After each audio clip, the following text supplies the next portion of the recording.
Всем привет! Друзья, это вторая часть про игры, и сегодня в обзоре. Жизнь и смерть на дорогах. Лучшая стратегия выживания в космосе. Что такое Окарина и при чем тут время? Ужасы и сражения в отдельно взятом городке. Как тренировать настоящих монстров? Монтировка раз или хэдкраба в глаз? А также многое другое в этом выпуске. Поскольку это завершающее видео про 1998 год, обязательно посмотрите его до конца. Подведем небольшой итог и расскажем о следующих выпусках. Ваши комментарии и лайки очень помогают в развитии канала. Огромное спасибо, что не забываете об этом. А мы начинаем.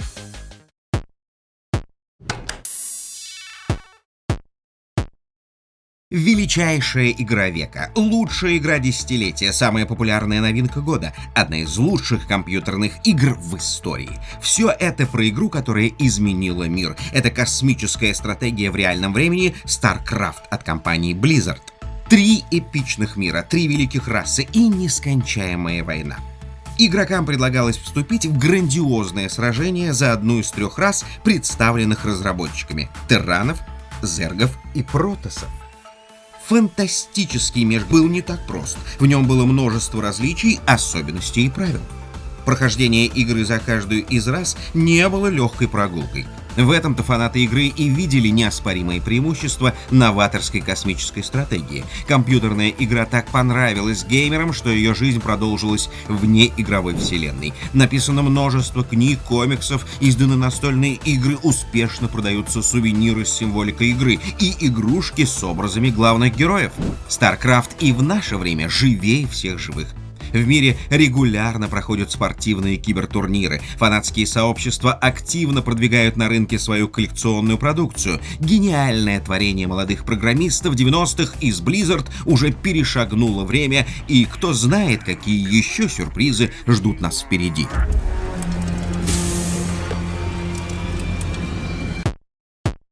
В 1998 году на платформе Nintendo выходит очередная, 5-я по счету, видеоигра из серии про принцессу Зельду и первая, представленная геймерам в трехмерном формате. The Legend of Zelda Ocarina of Time. Легенда о Зельде Окарина времени. Очень удачная история приключений. События разворачиваются в вымышленном королевстве Хайрул. Главный герой сюжета, сторонник и защитник принцессы полуэльф Линк, пытается остановить злодея и врага принцессы Ганандорфа. В игре представлена новая система управления, которая была признана образцовой и взята на вооружение многими разработчиками. Гениальность ее была в простоте. Специальная система наведения, автоматический захват целей, контекстно-зависимое управление позволяло игроку решать сразу несколько задач и делать разные действия через одну кнопку. Просто, удобно и эффективно. Игра по праву вошла в историю жанра, стала легендарной и по востребованности, и по продажам. Если вы по натуре любите работать исключительно в команде, компьютерная ролевая игра Baldur's Gate создана специально для вас. Создайте своего главного персонажа, подберите ему общество единомышленников и пускайтесь в пучину остросюжетных испытаний и приключений в фантазийном вымышленном мире.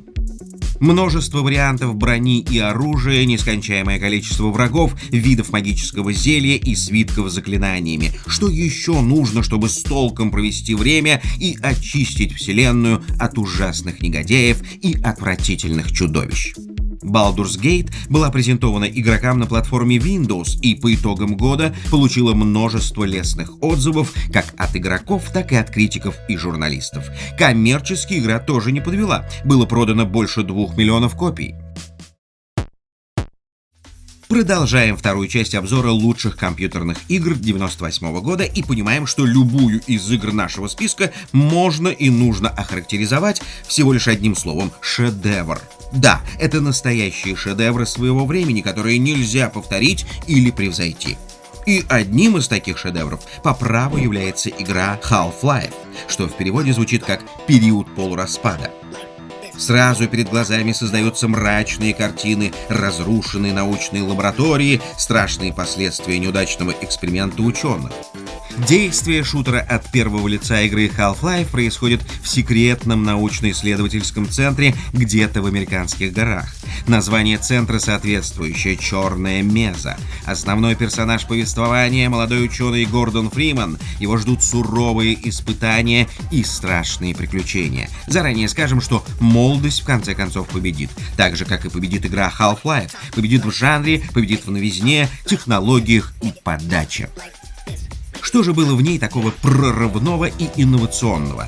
Разберемся прямо сейчас. Во-первых, никаких миссий и уровней, никаких видеозаставок и временных разрывов при объяснении сюжета. Игровой процесс и сюжет теперь единое целое. Во-вторых, у врагов появился интеллект. Они теперь не совсем тупые, а скорее наоборот, что придает игре натуральность. Более того, теперь игрок может найти по ходу прохождения не только противников, но и сторонников. А найденные предметы можно активно использовать и адаптировать под свои потребности. В-третьих, игрок максимально погружен в атмосферу, главный персонаж не отлучается ни на секунду, он всегда в самом центре событий. Зловещий и умный, мрачный и динамичный шедевр игровой компьютерной мысли Half-Life показал, каким должен быть настоящий шутер, и установил высокую планку требований как для разработчиков, так и для геймеров. Рикимару и Аями. Если вам известны такие имена, значит, в 90-х вы активно играли этими героями-ниндзя в увлекательном средневековом фэнтези-боевике на берегах таинственной Японии. Ниндзя неслышно крались по крыше, метали в противников сюрикены, рассыпали отравленный рис и нещадно расчищали путь от самураев и других недругов. Игра Tenchu Stealth Assassins увидела свет 26 февраля 1998 года на платформе PlayStation, хоть и не блистала суперграфикой, брала другим сюжетом, реалистичными единоборствами и, самое главное, атмосферой.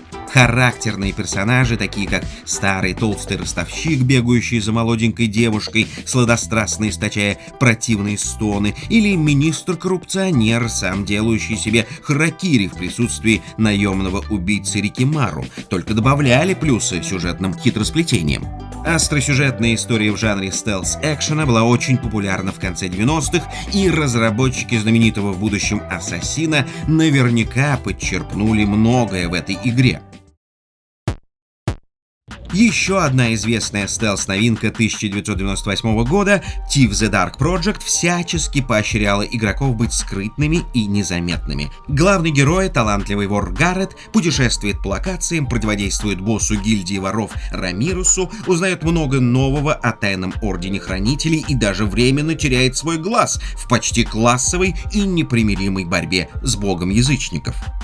Великолепная история с потрясающими звуковыми эффектами в смешанном мире средневековья и фэнтези определенно стоит нашего и вашего внимания. А мы продолжаем. Любители футбола ликовали. Новый футбольный симулятор 1998 года выпуска FIFA 99 не подвел. Сразу все лучшие клубы, лиги и кубки ждали фанатов на дисках этой футбольной компьютерной игры. В нее можно было играть сразу на 3 различных платформах: PlayStation, Nintendo и персональных компьютерах.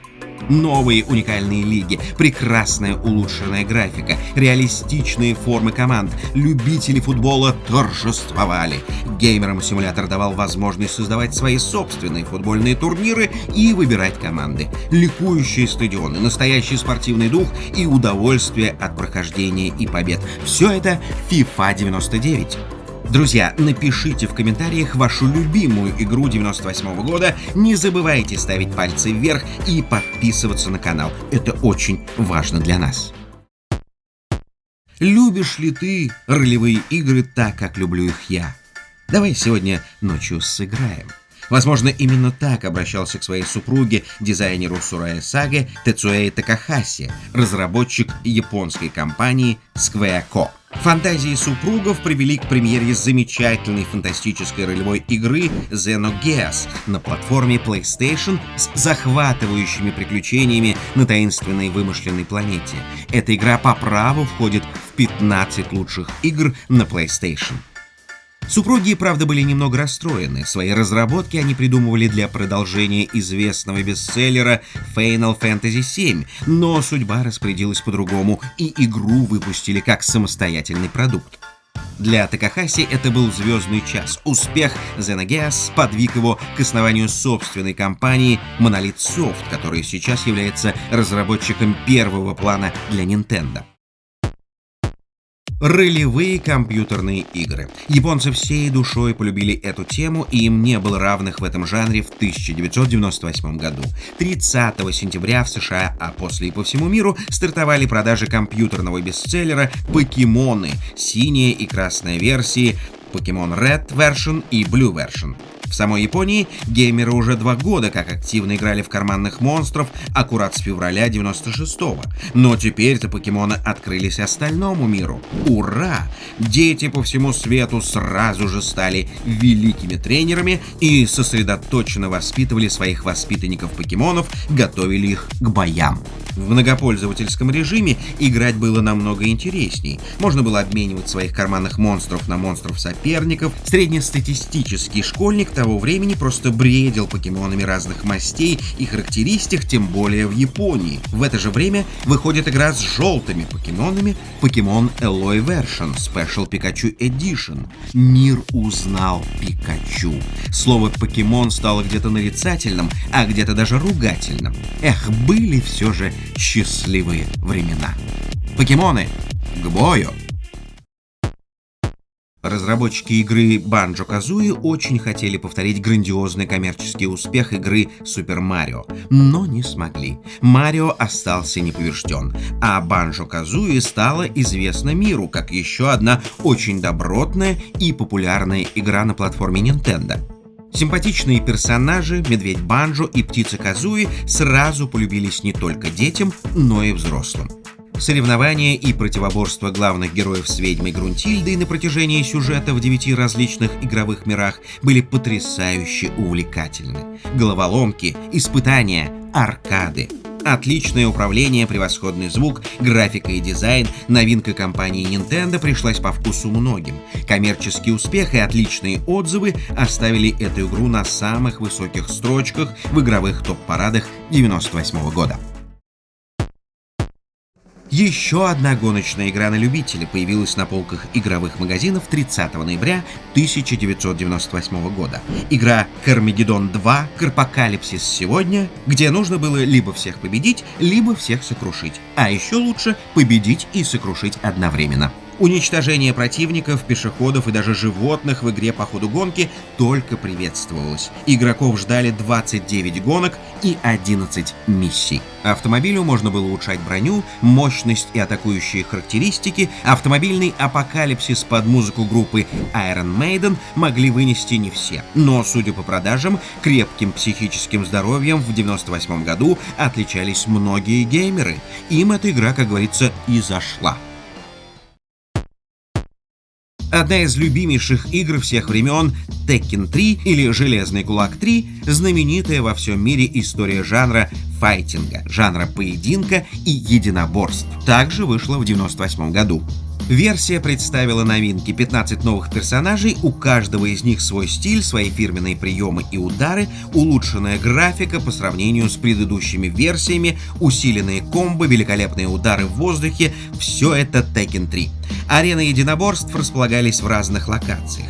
Это и Шаолиньский монастырь, и побережье тропического острова, улицы Гонконга и военный комплекс. Готовьтесь к большой драке, чемпионы! Сегодня мы посмотрим, кто быстрее и сильнее в боевых искусствах. Немного зазевался, не вовремя нажал кнопку, и все, начинай заново.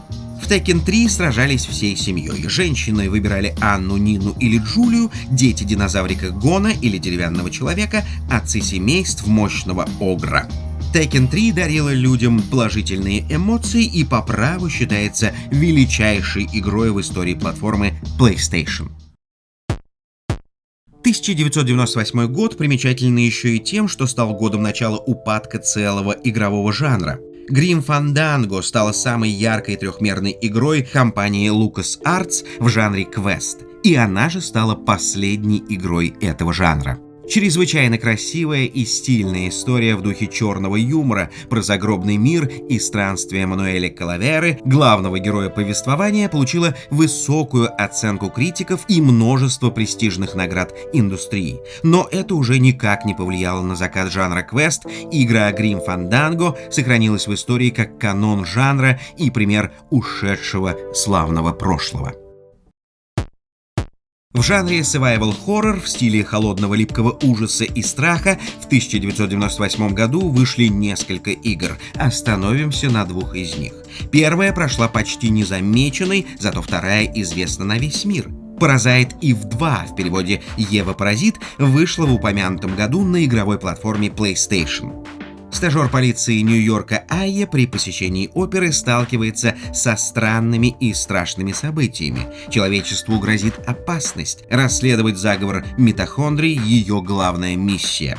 Представляете, митохондрий. Фантазия сценаристов не знает границ. И это 1998 год. Митохондрии плодят монстров со скоростью света, тучи сгущаются, скоро должно родиться самое главное монстрическое существо – царь митохондрий.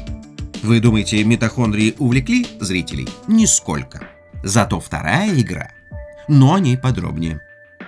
Raccoon City. Чудовищный T-вирус вырвался на свободу. Люди превратились в зомби и рыщут по улицам города с одной целью – вцепиться зубами в жертву. Главный виновник всех бед – фармацевтическая компания Umbrella. Ничего не напоминает? В ее недрах проводились чудовищные запрещенные опыты, и вот к чему это привело. Вирус вырвался на свободу. Так начинается шедевр 1998 года Resident Evil 2. Молодой полицейский Леон и студентка Клэр – главные герои повествования. Им предстоит выбраться из города, победить всех зомби, раскрыть чудовищную тайну корпорации и тем самым спасти мир. В процессе прохождения игры персонажи решают разные задачи и головоломки, прокачивают оружие, сохраняют нужные предметы и боеприпасы, а последних не так много, поэтому герои не всегда вступают в схватки. Иногда им приходится просто убегать от зомби и монстров. Resident Evil 2 – великий шедевр компьютерных игр в жанре survival horror. Где-где, а в этой игре хватало атмосферы страха, нагнетания ужаса, тревоги и безнадеги. История стала культовой не просто из-за особенностей игрового процесса, захватывающей сюжетные линии, атмосферы, но и из-за своего коммерческого успеха. Суммы продаж новинки были сравнимы с выручкой лидеров кинопроката 1998 года. Немногие знают, но в грандиозный успех игры были вложены серьезные финансовые суммы. На рекламную кампанию «Обители зла 2» было потрачено $5 миллионов. В 1998 году наконец-то свершился прорыв и в российской игровой индустрии. В этом году появилась игра, впервые ставшая известной не только в нашей стране, но и в мире. Имя этой игры – Аллоды. Печать тайны.